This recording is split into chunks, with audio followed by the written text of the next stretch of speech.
Hey guys, this is Cheney77, coach of the Brisbane Heat-Trans, here with week 4 of the Hive. This week we're going up against Lejon and the Carolina Talonflames. Basically our CBA Season 3 Finals rematch. And his team is really scary. He's got Megalopony, Thundy T, Azelf, Gliscor, Melodic, Florges, Entei, Kyurem, Golbat, Durant, and Furfrou. So a lot of similar mons to what he had last season, and yeah, threats like Megalopony, Thundy T, even Durant. I was actually pretty scared of Durant.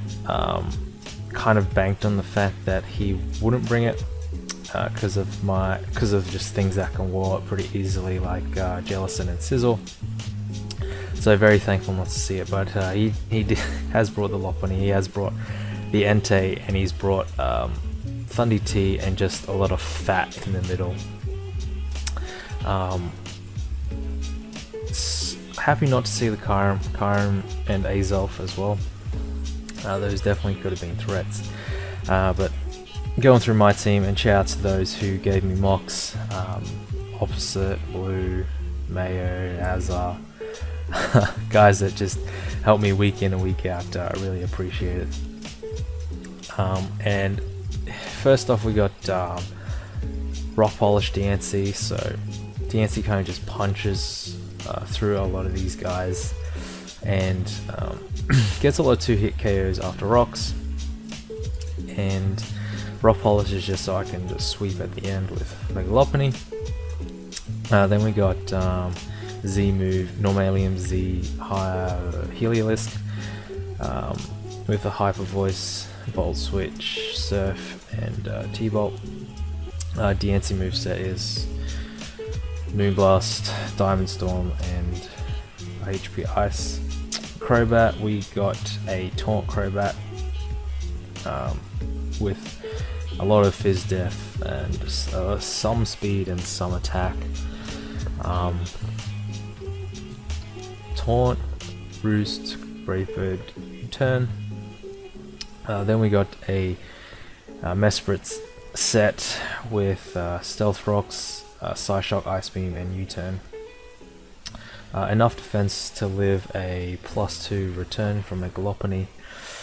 Next we got a Yachi Berry, Garchomp, SD Chomp with Aquatail, Stone Edge, and Dragon Claw, I believe.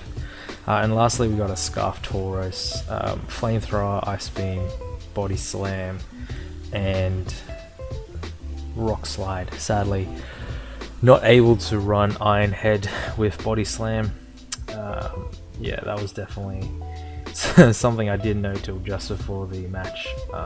So I had to sub out Iron Head for Ice Beam. But looking at leads, I was always going to lead Garchomp if I saw the Entei, because I don't really have a switch into Entei. Everything gets 2-hit KO'd by Chomp, and Chomp doesn't really want to get burned, especially 2-hit KO'd if it's banded, of course. So, fearing the Entei lead, I'm gonna lead Chomp, as he actually leads Thundy, which is okay. He's kind of forced to switch out just in case I'm scarfed.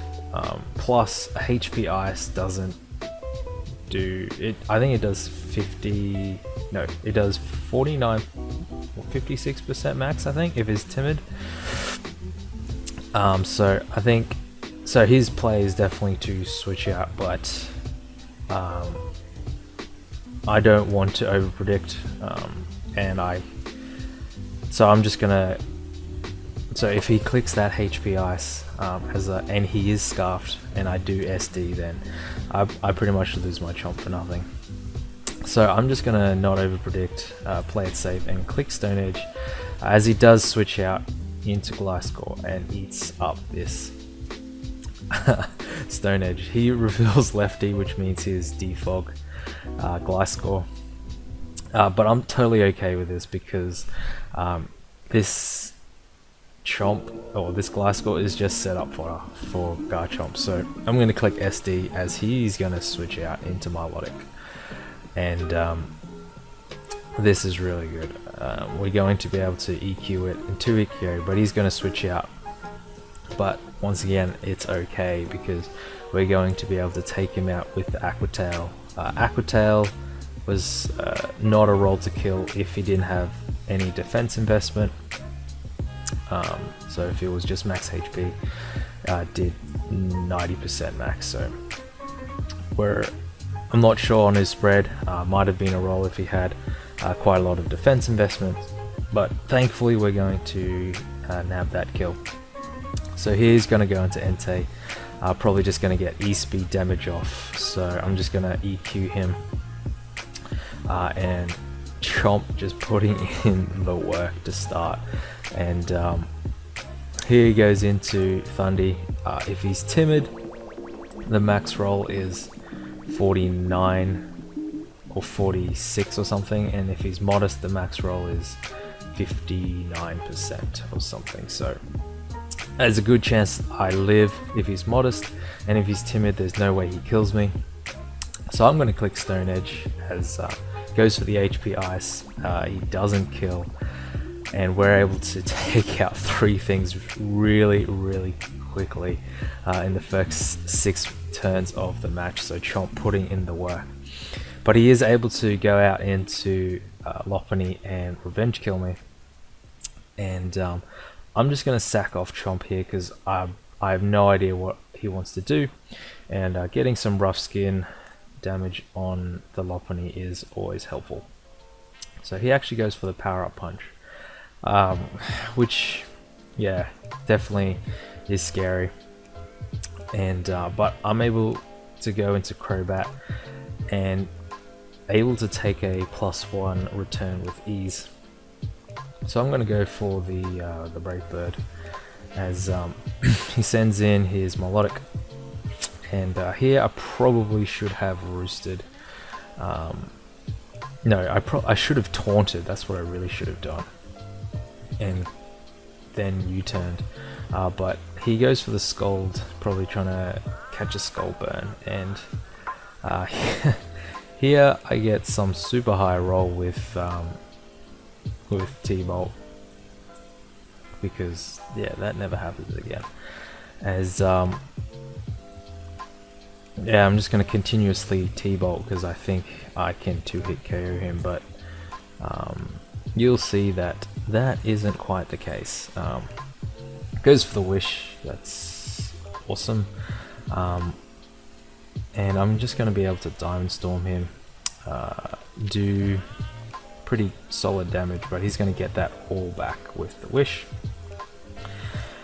And going to Diamond Storm again because I figured he's going to Wish again, and then take this opportunity to go into Crobat on his Protect as he gets back the Wish. And here I figured he would Protect just to scout what I would do, so just in case I click U-turn, and on this turn I'm going to click Taunt as we're able to catch him trying to go for the Wish, which is really nice on my part.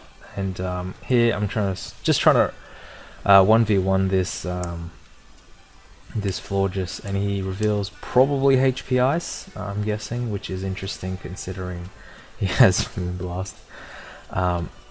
Go on a U-turn and go into Heliolisk and hope I can get the roll. Sadly, we do not get the roll, and here is a bit of a stall fest. He's currently revealed Scald and Recover. I don't know his last 2 moves, and I feel like I'm losing this battle here, so I want to go into Crobat and taunt him. So that's what I'm going to do. Go into Crobat, Roost first as he Scalds. Trying to get some juicy burns on my Crobat. going to taunt this turn, and definitely should have U-turned here, but I believe I roost again. Yes, I do. So definitely should have taunted, U-turned, gone into Heliolisk, and proceeded from there. But I'm going to U-turn on this next turn, as he's going to go for the Scald, and then the taunt runs out anyway, so kind of wasted effort there, as I'm just going to Volt Switch and try to do this whole thing again just a little bit quicker, but he's going to reveal Mirror Coat and take out my Crobat, which is fine. The Melodic is at a low enough point where it's going to be able to be taken out by the Thunderbolt. So he's going to switch into Florges, which is okay because I know that I can take him out with a Z Hyper Voice, and so we're finally able to break through two of those, or one of those two fat things, as I figured. I think this was a misplay on my part. I figured he would go for the Power Up Punch, and at that point I should have gone into Mesprit, but I didn't want to risk Mesprit because it is basically my only way of checking or revenge killing this Lopunny. Tauros, as you'll see, does about 2/3, yeah, 67%, and at this point nothing's outspeeding, but Mesprit can take a hit, and we're gonna see he actually gets the max roll, and we're able to take out the Lopunny, which is really nice. But here he gets to go into Melodic for free, and now it just becomes the 50-50 mind games. When is he going to click Mirror Coat? And can I predict it to Volt Switch out into Mesprit and sack it? So it's just 50-50 mind games at this point. If he, as we see there, he gets to about 40 after this, or after Lefty's damage is going, or recovery, it's going to be out of range where Diamond Storm will kill. So that's why I Thunderbolted there, because I felt like a Diancie could have revenge killed at that point, and that's why at this point I'm actually going to Volt Switch. No, I'm going to T-Bolt again, as he recovers, but now that he's at full health, I'm going to Volt Switch because I can't really revenge kill him. We get a lucky crit, but it doesn't really matter because this is the turn he clicked Mirror Coat, and we're able to take out the Milotic with the T-Bolt. So definitely a tough win, definitely a lot of mind games towards the end there. We're able to win those 50-50s and come out with the win. So good game, LeJon. Definitely a tough game, having to break through all that fat. So yeah, I hope you guys enjoy that, and catch you guys next week.